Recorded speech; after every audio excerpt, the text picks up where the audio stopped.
guy on the dais. Brad, please. I'm still trying to get the water out of my ear from post game, but what a great start to the ball game.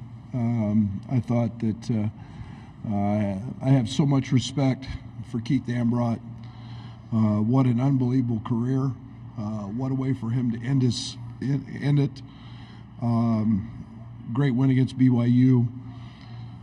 Very, very talented team. I think they'd won 9 in a row and maybe 16 or 17 out of 19 or 20 to end the season. But these two guys, boy, they made a difference on the defensive side to start the game. They're two terrific guards. I thought we did a good job on. And then we got out in transition. And when we get stops and rebound, we can be pretty special. So just kind of continued. Little lackadaisical to start the second half, letting them have 3 or 4 threes, but for the most part, we got Marcus going in booty ball. Coleman got us off to an elite start with his threes, and Terrence, those 3 guys, pretty special players. Starting right here in the front row, Gina. Then there's one also on the left here. Go. Jeremy Warner, Illini Inquirer. Brad, you said yesterday to ask you, what does it mean to get this monkey off your back, the program, and get to a Sweet 16, get to that next step? Well, it's never been on my back. You guys have made that. These guys don't know anything about any of that. And I treat every team independently. I think for the program's sake, it's mind-blowing to me. And I think there's frustration that we had a 1 seed and got upset in this very game. But this program's elite, and to not be there in 18 or 19 years, to me, that's more mind-numbing. We had tough draws and a couple injuries, and you get beat, and that's the beauty of March Madness. But it feels good to be advancing with this group. I've said all along, this is one of my favorite teams to coach, if not the favorite, and so, yeah, on to Boston. Yeah, Abby. Abby Schnabel, Pittsburgh Post-Gazette. Coach Underwood, I noticed you had a moment with Keith Dambrot at the end of the game where you stopped and chatted with him. I was wondering if you'd be willing to let us in what you said to him and just what that moment was. I've known Keith for a long time and done clinics with him. So much respect for him as a coach, so much respect for his accomplishments, what he's done. He's always found winning.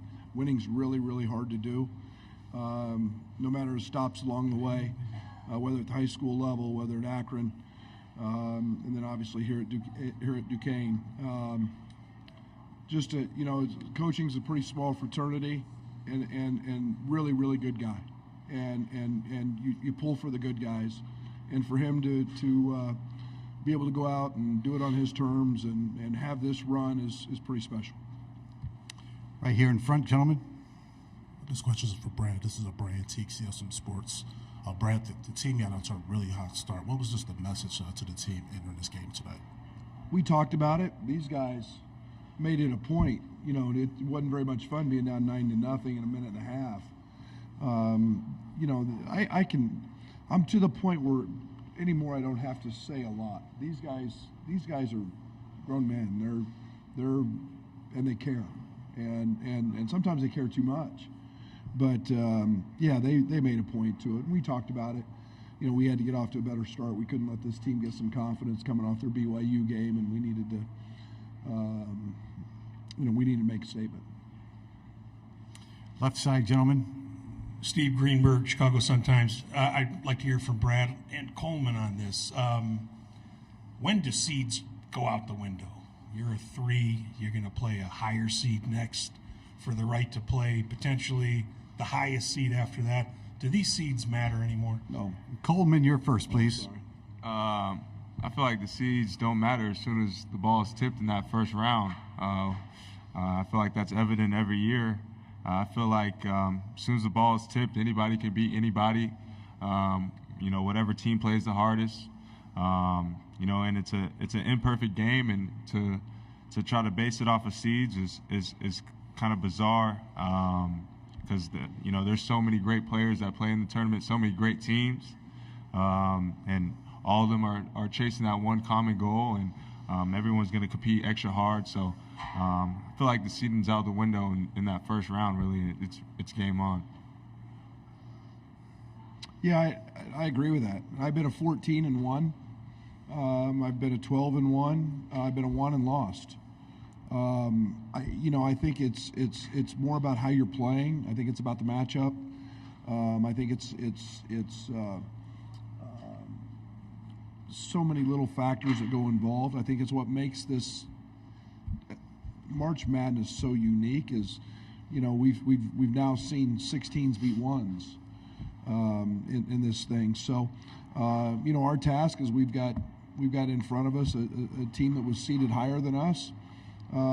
Okay, we've played in the Big Ten. We've played some of the very best teams that the basketball has to offer. We've played a great schedule. We've been on the road. So that's what you do all those things for, is to prepare yourselves for these moments. Hold on a sec. Steve, do you have another comment for that? Let's go back to him, and then we'll go to the front. So do you guys feel like underdogs now, going against the two? I mean, according to the bracket, that's how people look at it. Do you feel like that? We'll go Marcus and Brad this time. Every time we step on the court, I don't ever feel like an underdog. No matter who we're playing, I think with this group of guys, we can always go out and beat anyone in the country. So, I'm really not looking at the seeds. I'm looking at Iowa State, who they have, and how we're going to win. Same. It's every game's in. It's when you've got a group that's veteran, when you got a group that's old, they know each other, they know how to play. I don't ever go in. I go in with a feeling of respect for the opponent and how good they are and what they do, but I never go in with the mindset that we got no chance. Maybe if we were playing the Celtics or somebody in Boston, I might feel a little different, but we've shown we can play with the best. We're under 4 minutes to go. We have 4 questions up. Here's 1, 2, 3 in the back, and Abby, 4. Go. So this one is for you, Coleman. So you've been a foundational piece for the program. Just kind of walk us through just how you're feeling in this moment. Part of me wants to get really excited. Part of me just wants to keep the job's not finished mindset. So it's just kind of in between right now. I'm really happy for everything we've accomplished this year. But to sit here and say I'm happy with making the Sweet 16 is not what I want to say. I want to be happy with winning a national championship. So, I'm aware of the history because it kind of gets thrown in our face a little bit. But, I think the goal now is to really go out and do it and, become national championships, because that's why we're here. So. Here. Thank you. This is for Marcus and Coleman. You guys have won 6 straight games now in the postseason. How do you feel going into Boston about your team, and what gives you confidence that you can compete for a national championship? Marcus, you're first, please. I feel good about our team. I think we're hitting our stride and turning in the right direction. You always want to start playing your best basketball come March, and I think we're doing that. So, I feel confident. Iowa State's a really good team, so we got to play our best to beat them. I feel really confident in this team because I feel like there's still something missing that we haven't reached yet.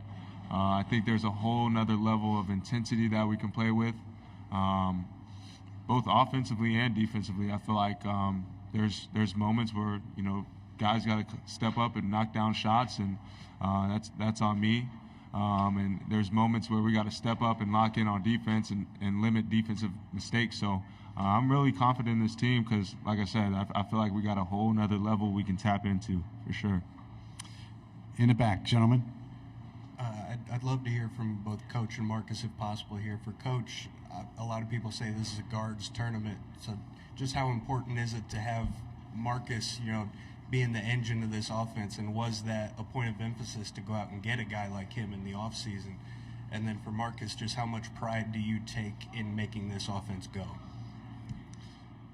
Yeah, I think that we had a lot of ideas when we recruited Marcus. We knew how good a player he was, and between Marcus and Ty, Nico Moretti, I've said all along I felt like our point guard position was in great hands, and Coleman gives us an unbelievable luxury as a 5-man who can really handle and alleviate pressure. So it wasn't about having that position. It was about being able to put guys in position to take advantage of mismatches and put them in positions to be successful.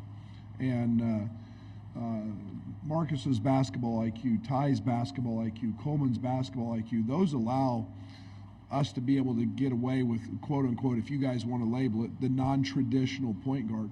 He's as much a point guard as anybody that's in this field. And the triple-double last game proved that. Can you remind me what my question was? Just how much pride you take in making this offense one of the best offenses in the country go the way it does. Yeah, I don't really consider myself like the engine of the offense. I think that's what you said. When you play along guys like, Coleman, Terrence, and the list goes on and on, we just get the ball to where we want to get it to. Some days that's me, some days that's Cole, some days that's TJ. It's just, we're just out there playing basketball, really. And I think Coach has done a really good job of just getting the ball to where it needs to and allowing us to use our strengths. And I think that's why our offense is so successful, because everyone uses their strengths really well. Final question right here, Abby. Marcus and Coleman, I'm curious to know what you guys think you did so well against Day Grant. You held him to 7 points. Not a lot of players this season have been able to do that. Coleman first, please. I think it was our physicality as well as forcing tough twos. We try to keep everything 2-on-2. We try to war over ball screens and to see our guards, Marcus, Ty, everybody, take a crack at them. Terrence, everybody. It was exciting to see because obviously we made it tough, and just limiting threes, crawling up in the space rather than letting him create with the ball and create his own shots. So I think we did a good job of just forcing tough twos and sticking to what we do. Yeah, I think just our size and physicality is something that they probably haven't seen before. Between TJ and Ty. That duo on the ball, just the whole game guarding you, it wears on you.